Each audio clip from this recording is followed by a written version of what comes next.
Imagine this. When the lights go off, many people are present. Joe Cocker's gruff voice reverberates like thunder as he steps out onto the stage with roars. His voice defined his period, and he is a legend. Behind the wide smiles, wild gestures, and larger-than-life character of a man whose honest, passionate acts impacted people, there was a man with a history of failed relationships, personal troubles, and battles.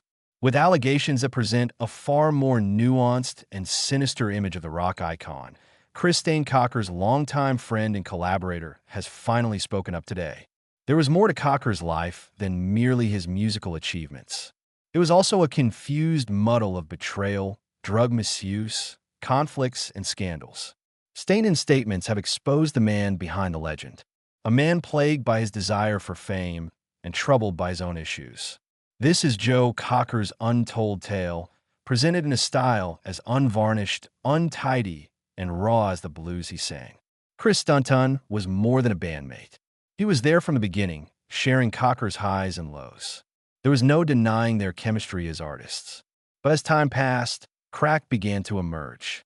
Stainton claimed that under Cocker's ebullient stage persona was a toxic, erratic side driven by ego, substance misuse, and destructive impulses.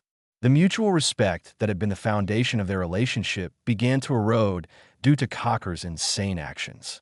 Stainton described the years she spent coping with Cocker's irascible rage, abrupt mood changes, and psychotic episodes. Not only had Joe's celebrity transformed him, it had consumed him. Stainton's disclosures serve as a sobering reminder that even the strongest friendships can be ruined by unbridled success. It took a while for people to realize that Cocker was losing ground. His battles with alcohol and drugs were more than just tabloid fodder. They were an unpleasant part of his everyday existence. Despite his inability to manage his personal life, he was able to guide a group of thousands of people. He didn't have a glamorous addiction. It was genuine, unsightly, and damaging, making him a shadow of the entertainer that his audience adored. His great break at Woodstock made the 1970s very difficult for him. He couldn't cope with the stardom that was engulfing him. He then resorted to booze and narcotics, which only made matters worse. These days, getting along with record labels is more difficult. His one powerful voice was therefore frequently strained. His connections, both personally and professionally, began to deteriorate, and his performances were inconsistent. It wasn't just Stainton who was impacted. Drugs, alcohol, and unchecked egos made the entire Mad Dogs and Englishman tour a complete catastrophe. Cocker's breakdown in front of everyone turned what was meant to be a musical celebration into an extravagant performance. It wasn't simply his relationships that Joe Cocker struggled with. He got into arguments with record labels, managers, and other musicians during his many pivotal points in his career. Among the most well-known were the Englishman tour and Leon Russell, the brains behind the Mad Dogs. Although they collaborated on well-known songs, their personal relationship was far from harmonious. There were a lot of arguments and rage because Cocker was too free-spirited and Russell was too controlling. Additionally, Cocker struggled to get along with other rock stars since they found it difficult to collaborate with him due to his erratic behavior. There were rumors of animosity between Cocker and Eric Clapton during their joint performances because of Cocker's jealousy and insecurity. His relationships with friends and family suffered as a result of his frequent outbursts over trivial arguments. Because he felt torn between the demands of the music industry and his artistic integrity, he also found it difficult to collaborate with record executives. His reputation was further harmed by the frequent heated disagreements, contract violations, and legal disputes that resulted from this tension. Imagine thousands of yelling fans chanting a man's name while he stands by himself on stage. But there was an intolerable silence, full of voices he had long since ignored, behind the din of the mob. Joe Cocker's personal life was collapsing due to neglect, regret, and unsolved issues, while his public life was teeming with the frenetic energy of rock and roll on stage. His modest upbringing in Sheffield revolved around his family. However, it was difficult to recall them because of their celebrity, addiction, and emotional distance. Not only did fame transform Joe, but it also increased his sense of isolation. His emotional barricade around himself expanded along with his notoriety. He used to spend time talking deeply with his family. However, he now spends his time backstage, on tour buses, and in hotel rooms. After parties, consider this boy who used to sing in small pubs with strangers, suddenly intoxicated and surrounded by people who cheered him on but didn't know him well. His addiction grew stronger the more he sang, and the more he drifted away from those who loved him more than anybody else. He wasn't merely a rock star who didn't settle down. It demonstrated his inability to cope with vulnerability. While he started a family, others his age did not. Joe relationships came and went swiftly, thus walls were built. Because of his erratic moods and harmful behaviors, he had intense but fleeting feelings of love that never lasted long enough to establish themselves in his relationships. These weren't only breakups. Both parties were scarred by these emotional confrontations. He donned armor to protect himself from the intimacy he desired, so women who attempted to approach him were shut out. But his romantic life wasn't the only thing that deteriorated. Additionally, his connection with his siblings deteriorated. Only the odd, tense connection broke the long periods of quiet. As Joe spiraled, they looked on helplessly. Beneath layers of celebrity and addiction, their words did not reach the brother. Money disputes within the family made matters worse. There were bitter arguments over inheritance rights, money, and even betrayal charges. Since of his celebrity, Joe was wealthy, but he was also suspicious of those close to him since he believed that they were more concerned with his money than his well-being when they weren't around.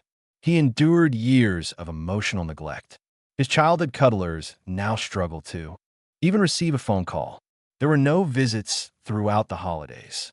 Heartfelt letters were unanswered and milestones were missed. He was not only physically absent, it was sentimental. To those who formerly knew him, he had faded into obscurity, appearing only in newspaper headlines and fleeting TV appearances. But there was a silent tragedy hidden beneath all the turmoil and strife. Joe wasn't any less. He was plagued by remorse since the relationships that meant the most to him had been ruined by the success he had hoped for. He experienced the agony of a guy who had everything but was unable to cling to what truly mattered in his infrequent epiphanies when the stage lights went out and the bottle was empty.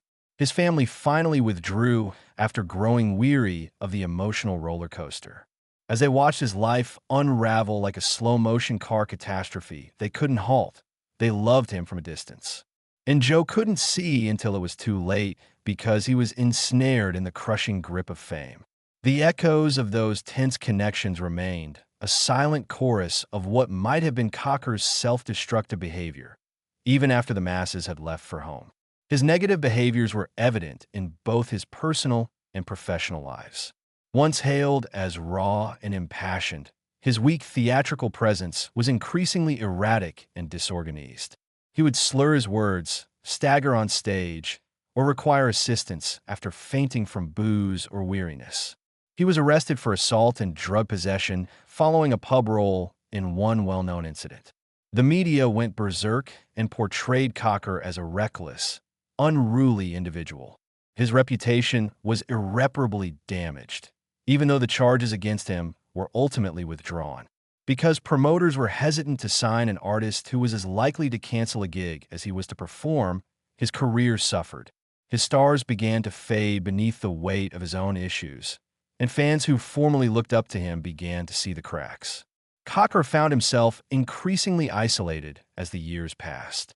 His addiction, ego, and betrayal caused the friendships he had once relied on to crumble.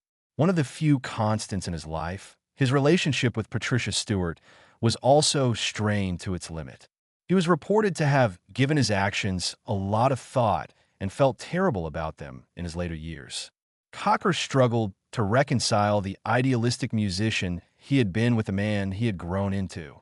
The scars of his past remained with him despite his efforts to sober up and reconcile with it. He spent his final years in relative obscurity, away from the devoted audiences that had previously defined his existence, and his health deteriorated, a stinging reminder of years of hard living. The life of Joe Cocker is a depressing tale. A tale of a gifted individual whose personal devil overpowers them, whose voice, once a symbol of unadulterated emotion, now reverberates with the anguish of a life filled with arguments, drug abuse, and broken friendships. Chris Stain supporters have had to confront the darker side of a man they believed to be familiar. Revelations serves as a reminder that even Lynns are fallible and imperfect individuals. The fact that Cocker's work is still performed, however, demonstrates the complexity of his influence despite the controversies, altercations, and self-destruction. An artist capable of both beautiful work and depressing self-harm. Not only did he fail, but his tale is also eerily lovely and frequently extremely